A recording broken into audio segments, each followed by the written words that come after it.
Hello bachcho, let's see the question. The question says that A, B and C are the points on xy plane such that A is 1, 2, B is 5, 6 and AC is given as 3 times BC. Then which of the options is correct? तो ये option में हमें given ABC is a unique triangle, second में given है there can be only 2 such triangles, third में given है no such triangle is possible, fourth में given है there can be infinite number of such triangles possible.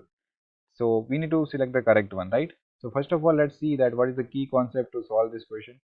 So the key concept to solve this question will be, suppose we have 2 points x1 comma y1 and B is the point x2 comma y2. So the distance between A and B, that is AB, the distance between A and B will be equals to square root of y2 minus y1 whole square plus x2 minus x1 whole square, right? तो ये formula हम यहाँ पे use करेंगे.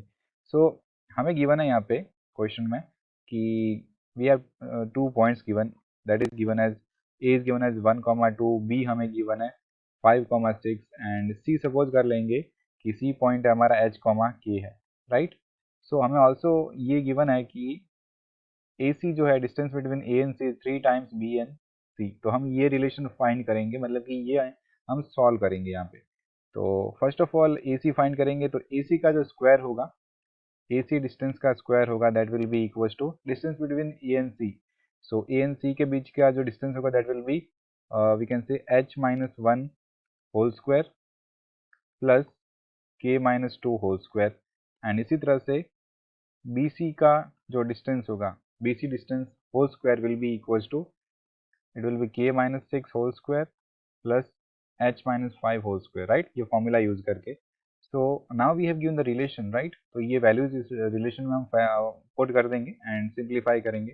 Therefore h minus 1 whole square plus k minus 2 whole square equals to 9 times, ये हो जाएगा 9 times k minus 6 whole square plus h minus 5 whole square. तो इसे simplify करेंगे a minus b whole square का formula यूज करके. So ये हो जाएगा यहाँ पे h square minus 2h plus 1 and plus k square minus 4k plus 4 equals to 9 into, अब इसे एक्सपांड करेंगे हम.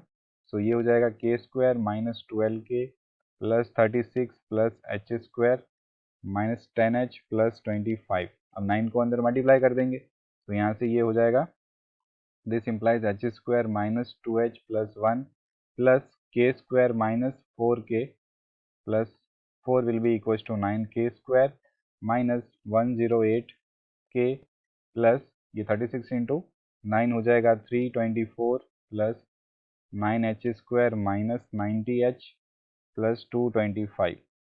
तो अभी सभी टर्म्स को एक साइड हम शिफ्ट कर देंगे, तो यहाँ से हमें एक इक्वेशन मिलेगी 8k square plus 8h square minus 104k minus 88h plus 544 equal to 0. So now h को हम रिप्लेस कर देंगे x से एंड k को y से. सो यहाँ से इक्वेशन मिलेगी, पूरी इक्वेशन को 8 से डिवाइड करने पर x square plus y square minus 13y minus 11x plus 68 equal to 0. तो ये इक्वेशन किसकी इक्वेशन है? ये इक्वेशन ऑफ सर्कल है, right? So this is the locus of C, point C का जो लोकस है, locus of point C is a circle, right? एक सर्कल है.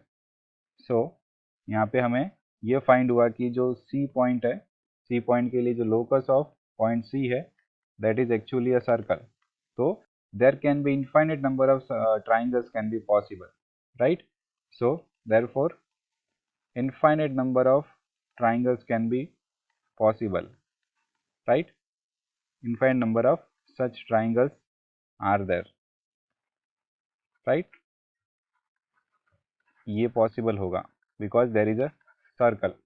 So we can say that option D हो रहा है मैच यहाँ से ऑप्शन से. So we can say option, हमारा कौन सा ऑप्शन करेक्ट होगा? Option D, and D is the correct option. I hope you understood it well. Best of luck.